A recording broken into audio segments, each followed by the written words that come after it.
E eles querem fazer sentido disso.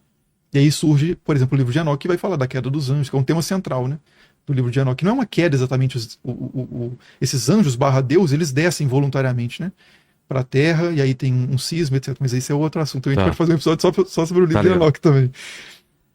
Que não é canônico, né? Não. E por quê? Mas foi muito influente, né? Foi? Pô, essa ideia de anjo caído é só daí. Sério? Vem daí? O livro de Enoque, ele traz isso a partir de uma interpretação de Gênesis 6, que é uma história lá de que os filhos de Deus copularam com as filhas dos homens. Quem são os filhos de Deus? Os anjos. Porque senão serão os filhos dos homens fizeram. Os filhos de Deus copularam com os filhos dos homens, são seres de outra categoria, são seres divinos imiscuídos ali, né, se misturando com seres mortais, que acontece muito nas mitologias, nos textos antigos. Zeus tem filho com um monte de mulher mortal, e por aí vai. Isso não é uma impossibilidade. Isso é uma impossibilidade para os rabinos judeus ali, muito depois, que já têm outra visão sobre Deus, entendem a ideia de Deus diferente, a ideia de anjo diferente. Aí eles falam, a partir desse esquema que eles têm, daquele contexto, eles falam, anjo não cruza com mortal. Não é compatível a natureza de um com o outro. Logo, a gente tem que interpretar esse texto de forma diferente. Já em Enoque fala desses Néfilis, desses gigantes, desses filhos. Isso. E depois o dilúvio é para acabar com essa raça desses semideuses, desses gigantes. Isso. Que inclusive são chamados de os heróis ou os homens famosos dos tempos antigos. Cara. Que também parece uma referência à ideia de semideuses. Né? Mas assim, aí continuando. Eu declarei, vós sois deuses, todos vós sois filhos do Altíssimo. Contudo, morrereis como qualquer homem. Vão perder aquela característica distintiva dos deuses, que é a imortalidade, que a gente estava falando lá da questão até do Jardim do Éden, né? Caireis como qualquer, ó príncipes. Então vocês, príncipes, né? Senhores, administradores, vão cair como qualquer um, vão perecer como qualquer um, apesar da expectativa que havia sobre vocês, que era a perspectiva de eternidade, de divindade, etc. Porque o plano não foi para frente. Então, eu vou assumir as nações, né? Que é o que entra na sequência. Aí fecha a fala de Yahvé nesse trecho do Salmo, e ele finaliza com o salmista, o cara que está escrevendo o Salmo, né? A voz aqui já do escritor, dizendo, levanta-te, ó Deus, julga a terra. Julgar a terra é servir como um juiz, né? Julgar não é necessariamente dar uma declaração final e explodir a terra. Julgar assuma o papel de juiz e fique julgando, fazendo justiça, né? Estabelecendo um momento de que agora para frente vai ter justiça. Então levanta-te, ó Deus, julga a terra, pois as nações todas pertencem a ti. Então esse é um clamor desse autor nessa época que o Salmo 82 foi escrito, que não dá para saber exatamente quando que foi, né? Porque esse texto não tem data, é difícil você saber exatamente. Mas nesse tempo, esse autor tinha a expectativa de que Yahvé, um Deus específico, que é o Deus supremo na visão desse autor, deveria assumir o controle geral sobre todas as nações, que vai contra as expectativas e contra a mentalidade que os povos pensavam antes. Os próprios israelitas pensavam de forma diferente antes. Você tem, por exemplo, eu estou falando demais, inclusive, depois eu tenho que passar a bola Ainda bem que você fala demais, senão não tem programa.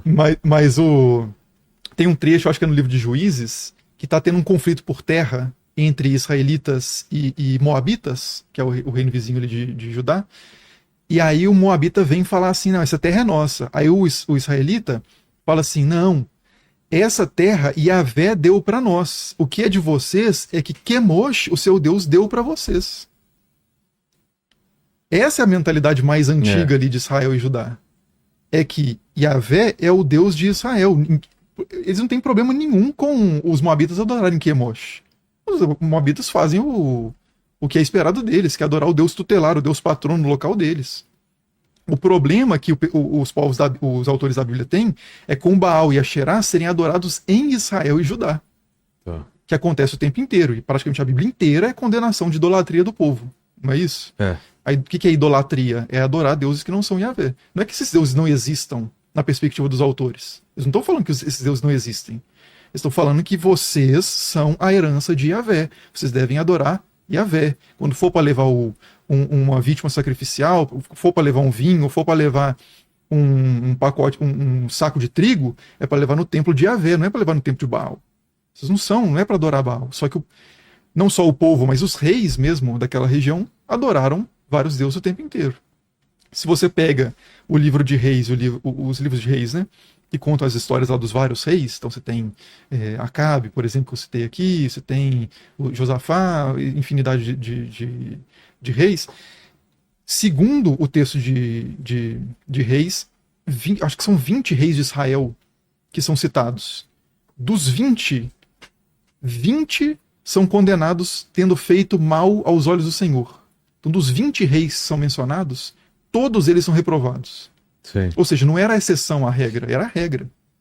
Em Israel, os reis e o povo adoraram outros deuses o tempo inteiro. Só que a perspectiva bíblica esses caras estavam fazendo o que era mal aos olhos do Senhor. Mas veja, é importante do ponto de vista histórico também separar o que era a religião praticada naquela região e o que era a religião esperada por um conjunto específico de pessoas que são os autores da Bíblia.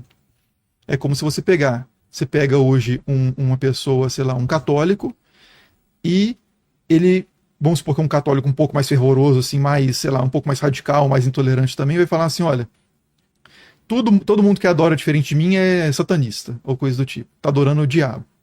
E aí ele vai condenar o povo por isso. E aí ele escreve um monte de texto falando assim, o pessoal tá fazendo macumba aqui, o pessoal tá indo consultar pastor que tá errado porque deveriam estar ouvindo o magistério da igreja, não sei o quê.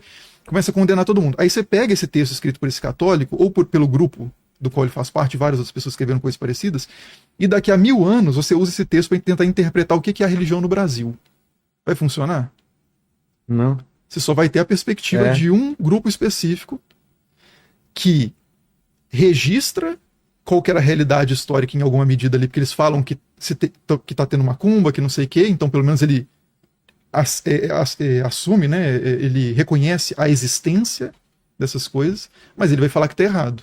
Então, o que eu queria entender, coloca aquele mapa depois de novo aí, Kratos, por favor, é que assim, quando você fala que os israelenses, os judeus assumem que tem outros deuses, não é que eles assumem que esses deuses têm poderes também, ou que se vocês acreditam nesses deuses, portanto os deuses existem para vocês.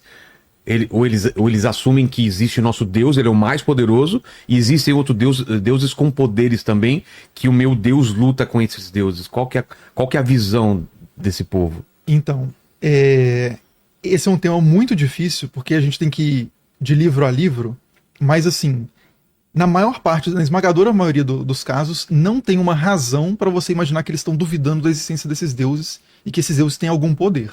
Né? Exemplo, tem uma história... Meu Deus é maior. Isso. Ele vai vencer o seu Deus na batalha. E pra mim, o meu Deus é o único. Então, mas são duas coisas diferentes, então. Não, mas... Se o meu Deus é único, eu não acredito que o seu Deus exista. Não, mas depende, porque a linguagem é uma coisa muito equívoca. Você fala uma coisa, ela pode ser entendida de várias formas. Então, por exemplo, se eu falo assim, eu falo com minha mulher assim, pra mim só existe você. Não é que ela sabe que existem outras mulheres. Você acha que ela vai me mandar no psicólogo porque eu perdi a noção de que existem outras mulheres no planeta Terra? Não, ela vai entender. Nesse sentido. Então você tem, por exemplo, tem uma parte do livro de Isaías, que é do capítulo 40 ao 55, que é um trecho específico de Isaías, que é diferente do resto do livro de Isaías, que é chamado às vezes de segundo Isaías, porque é de outro autor. E esse texto, ele fala o tempo inteiro, ele usa a expressão assim, eu sou Yahvé e não há outro Deus fora de mim não há Deus. Essas frases acontecem o tempo inteiro. Mas nesse mesmo livro, você tem uma cena que é o Yahvé condenando a Babilônia, e a Babilônia é representada como uma mulher. A Bíblia é muito poética, né? Então você tem que ter muito cuidado em fazer leitura literal. Então, Yahvé, para passar uma mensagem sobre a Babilônia, que está oprimindo Israel naquele contexto, ele fala assim, que você é uma mulher, a Babilônia é uma mulher arrogante e que diz para si mesma, eu sou e fora de mim não há outra.